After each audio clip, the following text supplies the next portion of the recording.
ഇറാനിലെ തന്ത്രപ്രധാനമായ തുറമുഖമായ ചബഹാർ തുറമുഖത്ത് റഷ്യ, ഇറാൻ, ചൈന എന്നീ രാജ്യങ്ങളുടെ നിർണായക നീക്കം. റഷ്യയുടെയും ഇറാന്റെയും ചൈനയുടെയും യുദ്ധക്കപ്പലുകൾ ഉൾക്കടലിൽ സംയുക്ത നാവിക അഭ്യാസങ്ങൾ ആരംഭിച്ചതായി റിപ്പോർട്ട്. ഈ മൂന്ന് രാജ്യങ്ങൾ തമ്മിലുള്ള സൈനിക ബന്ധം കൂടുതൽ ആഴത്തിലാക്കുന്നതിന്റെ ഏറ്റവും പുതിയ നീക്കമാണിത്.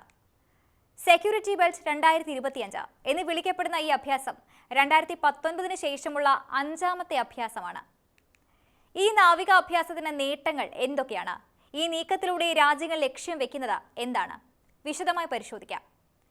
കടൽ കൊള്ളയെ ചെറുക്കുന്നതിനും സമുദ്ര ആശയവിനിമയത്തിന്റെ സുരക്ഷ ഉറപ്പാക്കുന്നതിനുമാണ് ഈ അഭ്യാസങ്ങൾ ലക്ഷ്യമിടുന്നത്. അഭ്യാസങ്ങളുടെ സമയക്രമവും സ്വഭാവവും കൂടുതൽ ആഴത്തിലുള്ള ഒരു സന്ദേശമാണ് നൽകുന്നത്. അമേരിക്കൻ പ്രസിഡന്റ് ഡൊണാൾഡ് ട്രംപ് പരമ്പരാഗത പാശ്ചാത്യ സഖ്യങ്ങളെ തകർക്കാൻ ശ്രമിക്കുന്ന സാഹചര്യത്തിലാണ് ഈ അഭ്യാസങ്ങൾ നടക്കുന്നത്. 15 യുദ്ധക്കപ്പലുകൾ, സപ്പോർട്ട് വെസലുകൾ, ഗൺ ബോട്ടുകൾ, ഹെലികോപ്റ്ററുകൾ എന്നിവ ഈ അഭ്യാസത്തിൽ ഉൾപ്പെടുത്തിയിട്ടുണ്ടെന്ന് റഷ്യയുടെ പ്രതിരോധ മന്ത്രാലയം റിപ്പോർട്ട് ചെയ്തു. Type 05 2D guided missile destroyer ബൗട്ടോയും വിതരണ കപ്പലായ ഗയോയുഹുവും ചൈന വിന്യസിച്ചിട്ടുണ്ട്. അതേസമയം ഇറാൻ ഒരു സ്റ്റെൽത്ത് മിസൈൽ കോർവെറ്റും ഒരു പെട്രോളിംഗ് കപ്പലും അഭ്യാസത്തിനായി സംഭാവന ചെയ്തിട്ടുണ്ട്.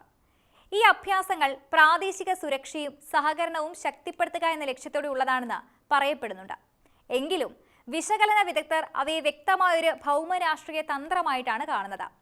ഈ വർഷം ട്രംപിന്റെ വിദേശനയ മാറ്റങ്ങൾ, റഷ്യയോടുള്ള കൂടുതൽ അനുരഞ്ജന സമീപനം, ചൈനയ്ക്ക് മേൽ ചുമത്തിയ ഉയർന്ന താരിഫും അതുമായി ബന്ധപ്പെട്ടുണ്ടായ പിരിമുറുക്കങ്ങളും, ഇറാനെ ആണവായുധം വികസിപ്പിക്കുന്നതിൽ നിന്നും പിന്തിരിപ്പിക്കാൻ ശ്രമിക്കുന്നതും ഉപരോധങ്ങൾ ഏർപ്പെടുത്തുന്നതിനുമൊക്കെ ഇടയിലാണ് ഈ ത്രിരാഷ്ട്ര സഖ്യങ്ങളുടെ നാവിക അഭ്യാസം നടക്കുന്നതെന്നത് എടുത്തു പറയേണ്ട കാര്യമാണ്.